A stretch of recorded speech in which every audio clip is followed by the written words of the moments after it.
Welcome in, everybody, to another episode of Fantasy Football Picks and Bets presented to you by Prize Picks. I am Lauren Carpenter. You can find me at Stepmom Lauren, and we have a great show lined up for you today. We have the Prize Picks leaderboard from our 7-11 challenge. We're done with week 2. We have some surprises in store that I cannot wait to share with you. We also have injury updates, boo, hiss, no fun.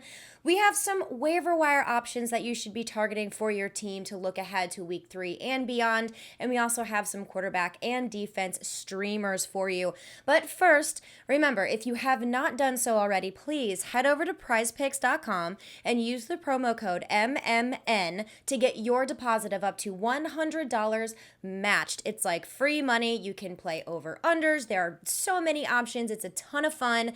And also make sure to get involved with our 7-11 challenge. It's very easy. Every week, set 5 over-unders and make sure they're for the Sunday and Thursday, but not Monday matchups. 5 over-unders, and then change that bet amount to $7.11 because that is how they will track it, is by that amount, hence the 7-11 challenge. Remember, 5 over-unders, promo code MMN if you have not signed up yet already to get that deposit matched up to $100.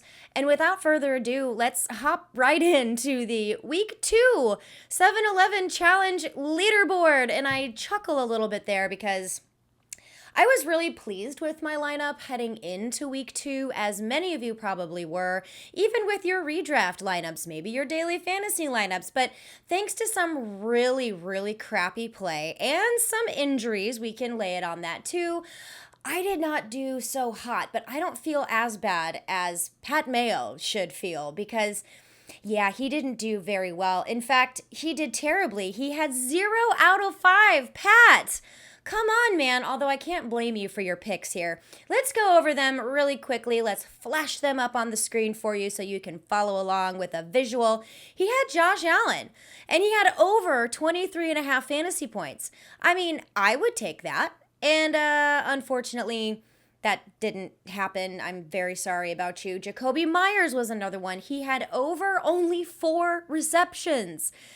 That didn't work out either. And then he had Jamar Chase over 57.5 receiving yards. Joe Burrow choked. He threw 2. Was it 2 or 3 interceptions? I think it was 2 back to back until he did finally connect with Jamar Chase in the end zone. But it was not enough for Pat Mayo because he had the over on 57.5. Oh, stinks, receiving yards. And then Marquez Callaway, again, this was a terrible game from the Saints, going up against what is now becoming a brutal Carolina defense. Hint, hint for your defense streamers if they're available. But he had the over on 42.5 receiving yards for Marquez Callaway, which he could have done on one play. But alas, that did not happen either. And last but not least, he had Darrell Henderson. He had the over on 56.5 rushing yards. It was close. He got 53. So he was so close with that one, but that is a swing and a miss 5 times for Pat Mayo. And honestly, I didn't do much better. In fact, I only got 1 right out of 5, but hey, at least I got 1. And let's just flash my results here up on the screen for you. I had Michael Pittman on the under because he was terrible last week. And then lo and behold, I had him under 44.5 receiving yards. Nay, he went over that. That sucks. I'm obviously not very happy with that. I also had Allen Robinson. I had the over on 68.5. That didn't happen. Then I had the over on Antonio Gibson. All he needed was a touchdown. A single touchdown. I had the over on half of a touchdown. He didn't get it done, which is actually quite concerning because it looks like J.D. McKissick is, McKissick. It's just, it's so very troublesome. Anyway, Jameis Winston, like I mentioned, he had a terrible game. He didn't throw a single passing touchdown. He did run one in, but he did not throw one, and I had the over on a touchdown and a half, considering he threw 5 last week. Blip. But the one I did get right, which is the one I told everybody to also stream last week, was Teddy Bridgewater. I had the over on 249.5 passing yards. He ended up going 328. So that was exciting. Still gross, but at least I got 1. I guess I'm okay with that, but on to next week. You know what? That's what they always say in the press conferences, right? We're just preparing for next week. Looking ahead, looking to week 3. But that doesn't mean we can't give some shout outs to our leaderboard, like I said we were going to, and we have one single participant who has 10 for 10. That means he got all 5 last week. All 5 this week. I'm slightly jealous. Alan W., congratulations. Good job, my friend. You hold that by yourself. That is it. Just Alan W. has had a perfect score so far. Well done for you. We also had a handful of 9 out of 10. We had Ryan L., Jeremy M., Jude D., Ian, Adam, Adrian, Jeremy, Jeffrey F., and then Jeremy W., Adrian W. All of you, actually Jeffrey F., I'm sorry, you only got 8. My bad, my friend. But those were the 9s out of 10s, which is pretty darn good. And we have so many participants, I got to scroll all the way down to see who we have here. Oh, goodness. We do still have some zeros gunning for that last place prize. I know it. I can see it in your scores here, which is a 0. Dale P., you're still at 0. Rick C., Paul P., Brent S., and John B. I am very sorry, my friends. You did not get any right so far, but that's okay because there is still week 3. Don't fret. Remember, it's very easy to play. And obviously, if you haven't played yet, you still can because you could be ahead of the people who are at 0. And let's see, we have several people at 1, we have several people at 2, and this is after 2 weeks of play. So you could actually hop right in here pretty quickly and jump into week 3, even if you haven't participated yet in weeks 1 and 2. Head over to prizepicks.com, pick 5 over-unders for week 3, make sure they're not in the Monday night matchups, set that bet for $7.11, and boom, you're in. We're playing the 7-11 challenge, so don't forget to set those lineups for next week so that you can see me making fun of myself and Pat Mayo and whoever else is at 0, and then congratulating maybe Alan W. for having a 15 for 15 week. Who knows? But we have to get into some unfun things. We had a lot of injuries in week 2. It was gross. I feel like most of them were to the quarterback position. And even though we do have a lot, it looked even worse during the week because Derek Carr went down. He rolled his ankle, but he came back in. Baker Mayfield hurt his left shoulder, popped it back in, but he came back in. So this list could actually have been much worse than it is, even though it is still pretty bad. Let's go ahead and run down these injuries before we get started on our waiver wire options. So first of all, let's start with Jarvis Landry. He has an MCL sprain, and he is considered week to week, but it's looking like he won't play against the Bears in week 3. So if you have Jarvis Landry, make sure you keep your eyes on his status.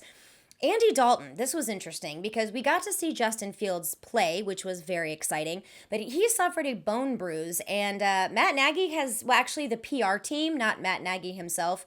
Nagy actually wouldn't really give a firm answer, but the PR team had to come out and say that Andy Dalton is their starter when he's healthy. Nagy didn't really want to commit, so take that for what you will. And then, this hurts so badly, and this hurts all of the Dolphins wide receivers. But Tua Tagovailoa, he could not finish the game after he took a big hit. But luckily, all the tests that were done today, which is Monday, the x-rays are negative. He's dealing with some pretty severe bruising to his ribs. So really, this is going to be about pain tolerance. Let's hope that he can maybe start, or if they want to give him a week off, everybody, I am fading the wide receiver position because Jacoby Brissett looked terrible. And they lost 35-0 against the Bills. It's gross. Did not like that at all. And Tyrod Taylor, another name I really liked as a streaming option. He unfortunately pulled a hamstring or has some kind of a hamstring issue, and he did not even play in the second half. Now, this is very interesting because Davis Mills came in the second half, and I mean, he did a pretty decent job, but there's all these questions now surrounding Deshaun Watson. That also has not been confirmed nor denied, so we're not really quite sure what's going on with Houston. Keep your eyes on that. So far, Davis Mills is the one who should be starting, but you never know what's going on because Deshaun Watson wanted to go to Miami. That quarterback's hurt. Now the Houston Texans quarterback is hurt with a rookie QB at the helm, so we will see. And keep with that train on quarterbacks. Carson Wentz. Funny story. So my husband was asking me, how on earth do you sprain both ankles? Because that's what Carson Wentz did. He sprained both ankles in one play. And we just happened to be watching a news segment that had that exact scene of Aaron Donald basically rolling Carson Wentz up into a pretzel. And that is how you sprain both of your ankles. Now, luckily, this was not his foot that he had preseason surgery on, but it is his ankle. He could not come back into the game, even though he tried. Unfortunately, the backup in this case, because Sam Ehlinger is out, it's Jacob Eason, and that is very frightening because he's not very good. So again, this is a situation like we have in Miami where I am fading those wide receivers, and it's a shame because Michael Pittman was finally having a really good game. Zach Pascal got into the end zone again. Zach Pascal, excuse me. So this isn't great. So let's hope that Carson Wentz can get back on the field sooner rather than later. And then moving on from the quarterback position, Laviska Shenault injured his shoulder on Sunday, and he underwent an MRI. I do not have the results of that right now. This is again Monday evening prior to kickoff of the Monday night football game. So keep your eye on Laviska Shenault. Also, Dalvin Cook was very frightening for fantasy managers, am I right? In and out, ouch, he's down, oh, he's back in, it's Alexander Mattison, what are we going to do? This was very frightening. I'm glad I'm not a Cook manager. It's one of the reasons why I wanted to avoid him at all costs if I could. But it looks like he is dealing with an ankle sprain. So no word on whether or not this means he has to be out, what's going to happen with the line. We just don't know anything quite yet, but obviously concerning. So keep your eye on the status of Dalvin Cook. Hint, hint, Alexander Mattison may be on your radar. Hashtag should be on your radar.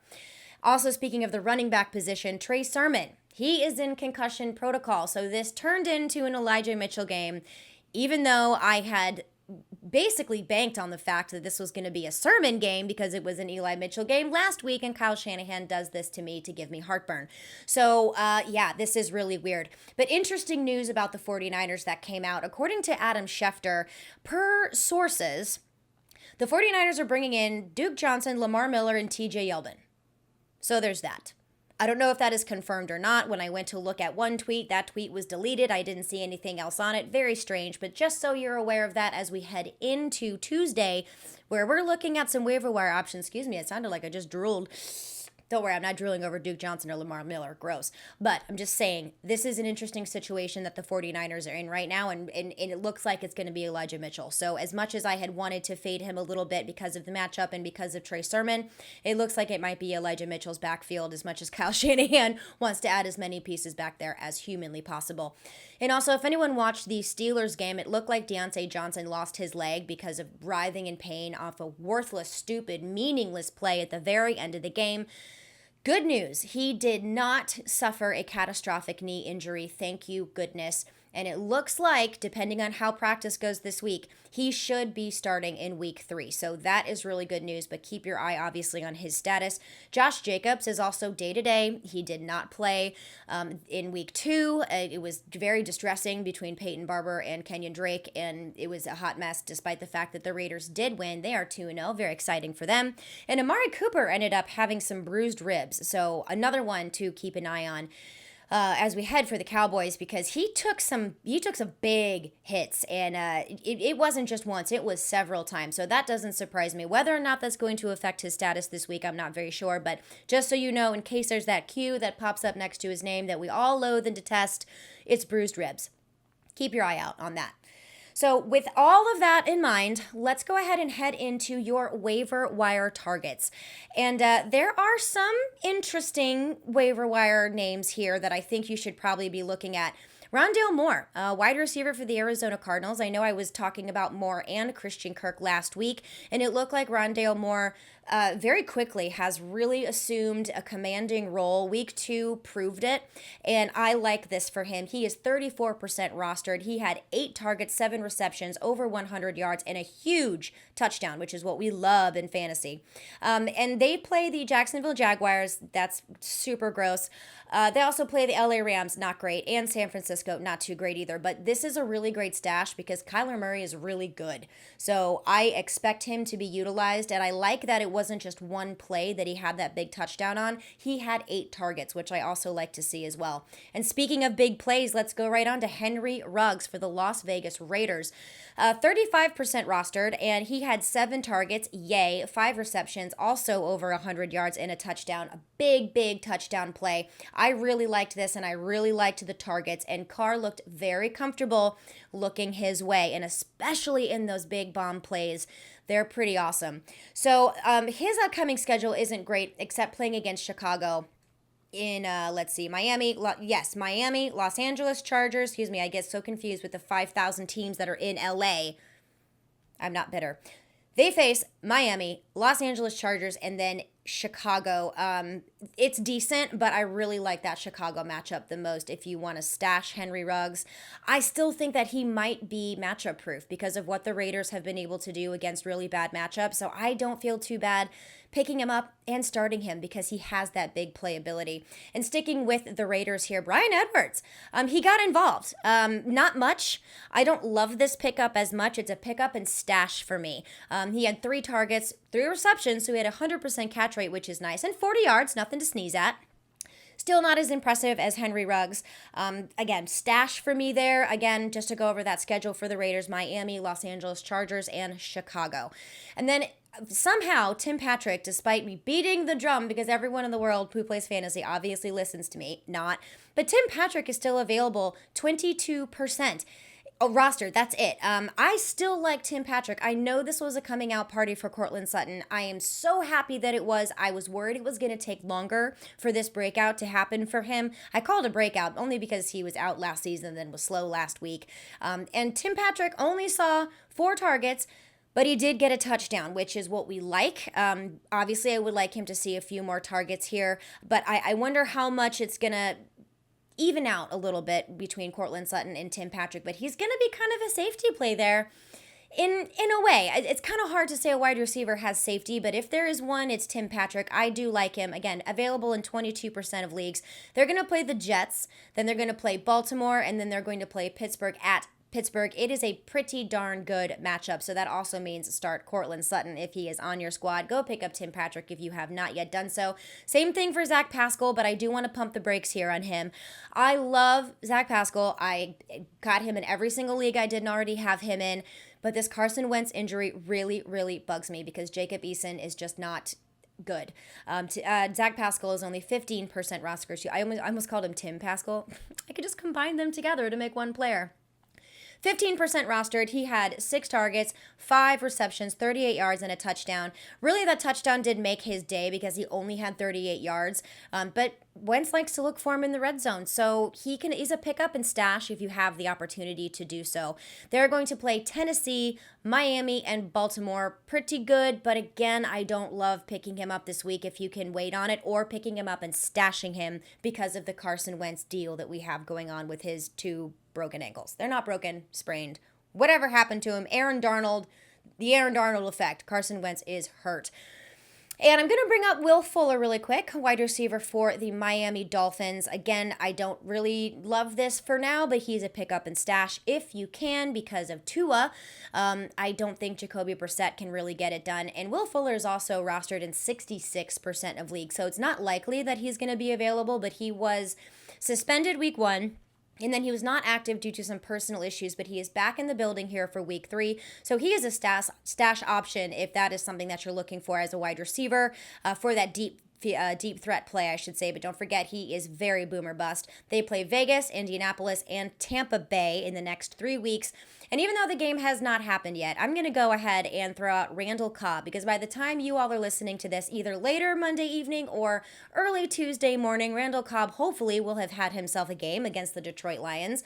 He is also a pretty good friend of Aaron Rodgers. They have been in TV commercials together. They used to play together, and he is reunited with Aaron Rodgers on his last hurrah in Green Bay. I know last week was stinky. This is a get-right game. So keep an eye on how well he did on Monday night, which I certainly will be. He is only 12% rostered. They play San Francisco, Pittsburgh, and Cincinnati over the next 3 weeks. And those are great. In fact, his schedule through week 7 is gorgeous. So hopefully he does really well and you pick him up, because I really like what he and Aaron Rodgers can do on the field. Obviously, Devontae Adams is not going to be available anywhere. He's 100% rostered, but Randall Cobb could be a real sneaky pickup. And moving on, I already let you know. Oh, yes, I love dyslexia. So great. It's late on Monday, so don't judge me. But I already talked about, that's what I wanted to say, the running back rumors for the 49ers, so I won't go back over that again. But some running back waiver wire targets that you can look for. The first one I don't love, but I feel the need to bring it up just because. It's Zach Moss for Buffalo. He didn't play in week 1, and then he played in week 2 and had 8 carries for 26 yards, but he also had 2 touchdowns. Really? Why? This is so frustrating when you are trying to have some kind of consistency on your roster with running backs, which is one of the reasons why I don't even like bringing him up. He is 49% rostered. I don't like this. I would stay away from it because Devin Singletary is still there. Josh Allen runs the football. It's very frustrating, but if you are in dire need for a body at the running back position, Zach Moss could be available in your league. They play Washington, Houston, and then at Kansas City. It's not horrible. But again, I just don't really trust the usage. 8 carries for 26 yards, but 2 touchdowns. That is not sustainable on those 2 touchdowns week in and week out. Now watch me being proved totally wrong, but it happens. It's fantasy football. It's educated guessing. And anyone who really, hated on Mike Davis, I'm beginning to understand where you were coming from. I don't necessarily agree yet. I believe the season is still young, but Cordero Patterson for Atlanta, I see you, my friend. I see you. He is 15% rostered, and he was the beneficiary of not just a rushing touchdown, but a receiving touchdown from Matt Ryan. And I tell you what, Matt Ryan needs all the help he can get in the end zone and in the red zone, and it looks like Cordero Patterson was that guy against the staunch Tampa Bay Buccaneers defense. He had 7 rush attempts for only 11 yards, but one of them was a touchdown. That's not the side that I really love so much about Cordero Patterson, because that's more Mike Davis's wheelhouse. What I did like were the 6 targets, 5 receptions, 58 yards, and a touchdown on the receiving end. That really says to me he could be a solid flex opportunity moving forward. And again, he's only 15% rostered. And they're going to be going up against the Giants, Washington, and then the New York Jets. A very decent schedule moving forward for Atlanta when it comes to the running backs. All right, now this one was interesting. I'm going to bring up Alexander Mattison really quick. I alluded to it. He's 32% rostered. You might want to pick him up as an insurance policy, whether you need him or not, whether you're the cook manager or not. You might as well get him on your roster now if you can. They have really good matchups moving forward, the Vikings do, against Seattle, Cleveland, and Detroit. So if Dalvin Cook can't go, Alexander Mattison might just be your guy. Or if Dalvin Cook is limited, Alexander Mattison could be a flex opportunity for you. But there's something that I noticed happening last season in Dallas, and I wondered how much of this relationship or this committee was going to affect Ezekiel Elliott. Wow, Ezekiel Elliott. I wondered so much. No, I didn't mean to say it like that. I wondered how this was going to, be moving forward. And I'll be honest with you, the better back was Tony Pollard. He looked better. He played better. The offense played better when it was Tony Pollard. And in fact, Ezekiel Elliott's touchdown, I think, 16. Yeah, his one touchdown that he had was on the back of Tony Pollard, getting him all the way down the field. This is interesting. This is scary for Zeke owners. I get it, 100%. But Tony Pollard, 53% rostered, so likely unavailable. But if he is, scoop him up, because both Zeke and Tony Pollard had pretty good fantasy games. And if they keep doing that moving forward in order to keep them healthy for an extended season, I don't see Tony Pollard slowing down at all. He had 13 rush attempts for over 100 yards and a touchdown. He also had 3 receptions, 3 targets, 3 receptions, and 31 yards. And just to give you a little bit of context, Zeke had 16 carries for 71 yards and a touchdown, and then 2 targets, 2 receptions, and 26 yards. That's pretty amazing when it comes to a split backfield like that, and both of them were productive. So they have Philadelphia, Carolina, and the Giants over the next 3 weeks. They're road games, but I don't really care. I think they're both going to... I say they're both going to do well. I think Tony Pollard is going to play better than Zeke, and I think the offense plays better when it's not Zeke who's carrying the load for the Dallas Cowboys. Sorry, It's crazy because I was beating the drum for Ezekiel Elliott, and he's letting me down so far in 2021. All right, moving on. Let's go to the dumpster fire. That is the tight end landscape. Yay! These are always so not fun to talk about because there's really no one that jumps out at me except for 2 names I can say with kind of decent amount of certainty that you should take a look at. First of all, David Njoku for Cleveland is 8% rostered. I understand there's Austin Hooper is there as well, but Jarvis Landry, like we mentioned earlier, is week to week, so probably going to be out for a few weeks. Njoku did have three targets, 2 receptions, and 18 yards. I know that's not pretty, but if he gets into the end zone at least once, that will make up for your day. It is boom or bust and touchdown dependent, which we don't like. Again, but he will be filling some kind of a receiving void there with Jarvis Landry and Odell Beckham Jr. out if he does miss another week. And then a name we may not have talked about very much is Evan Engram, tight end for the New York Giants. He is 32% rostered. He's kind of a speculative ad right now, because he hurt himself in preseason, and he may or may not be available in week 3, but he has really good matchups coming up. So if you grab him now, stash him, you won't have to worry about it later. They're playing Atlanta, then they're playing New Orleans, and then they're playing Dallas. So those are really good matchups minus New Orleans. So if you can get him for that Dallas game and start him and not have to worry about it, I think I might do that. So Evan Engram is an interesting name to bring up if he is available on your waiver wire.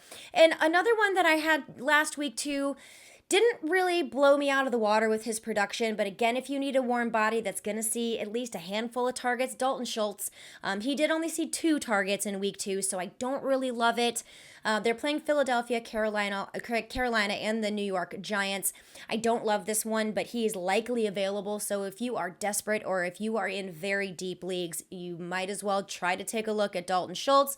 But if you want to be muy caliente and be spicy and just kind of go for it. Why not go for Max with 2 X's, man? Max Williams, tight end for the Arizona Cardinals. I have no idea if this is going to be a fluke or if this is a trend. But if it's a trend, I want this guy on my team, because if it's a fluke, I can drop him in a few weeks and whatever, I don't really care. But 0% rostered. He's available, everybody. Go snag him if you can. He had 7 targets, 7 receptions, and 94 yards. That's incredible. In an offense that has DeAndre Hopkins, Christian Kirk, Rondale Moore, Chase Edmonds. I mean, it's kind of hard to beat that. I love this. So it's not like this is going to be guaranteed target share every single week, but if it's a trend moving forward, you just might have yourself one of the sneakiest tight end pickups from the waivers like ever.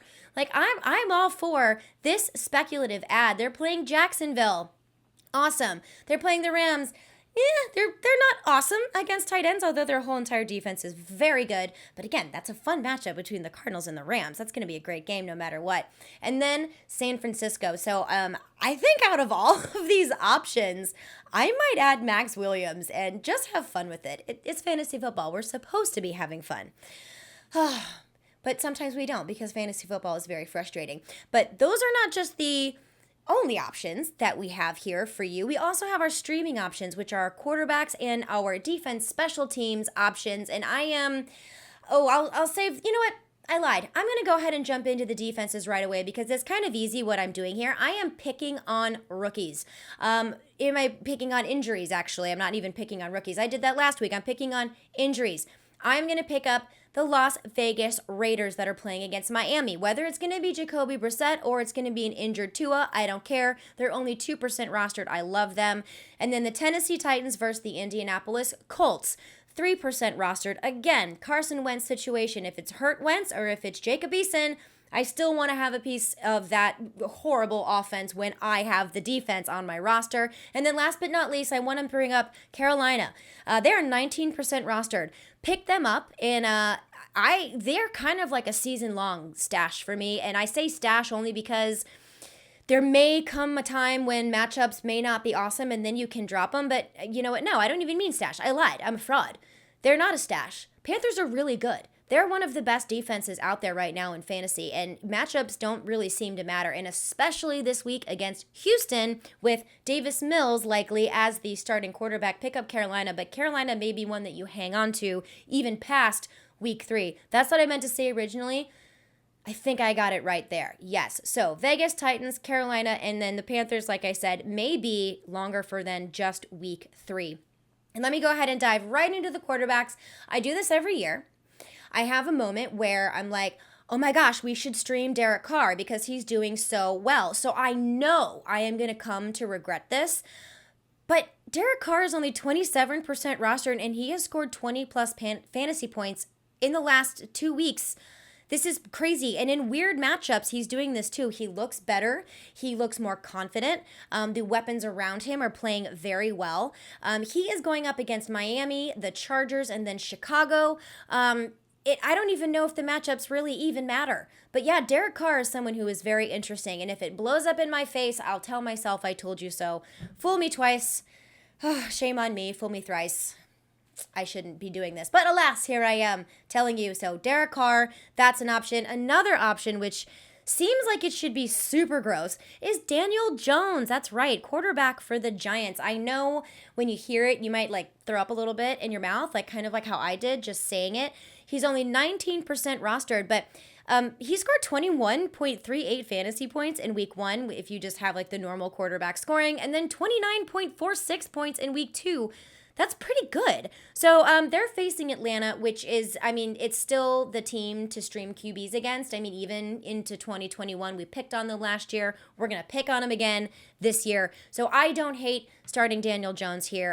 Again, Atlanta, then they face New Orleans, then they face Dallas. So Atlanta, Dallas, great matchups. New Orleans, not so much. But again, if you are really streaming and desperate for a quarterback, Daniel Jones. I mean, yeah.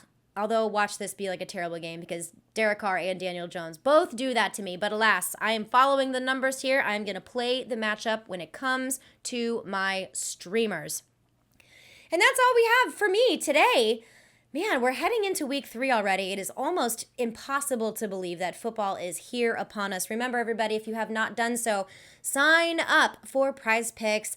Promo code MMN. There's also a description in the link in the video description. I swear to God, let me try that again. I'm sorry, my friends. My brain is fried from a late Monday night. There is a description. No, not even close. There's a link to prizepicks.com in the description of this video. Nailed it!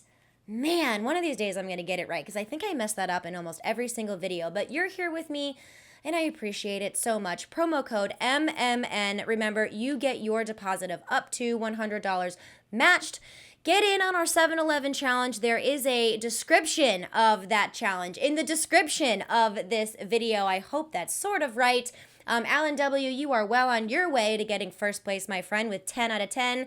And to play, it's very easy. 5 over-unders. Change that amount to $7.11. Remember not to pick a Monday night game because that's when I'm here talking over myself and messing up a whole bunch of words. But I still love you guys. I hope you guys still love me. And remember, we have shows coming at you every single day to get you ready for week 3. Good luck on all of those waiver claims, and I will see you on Wednesday.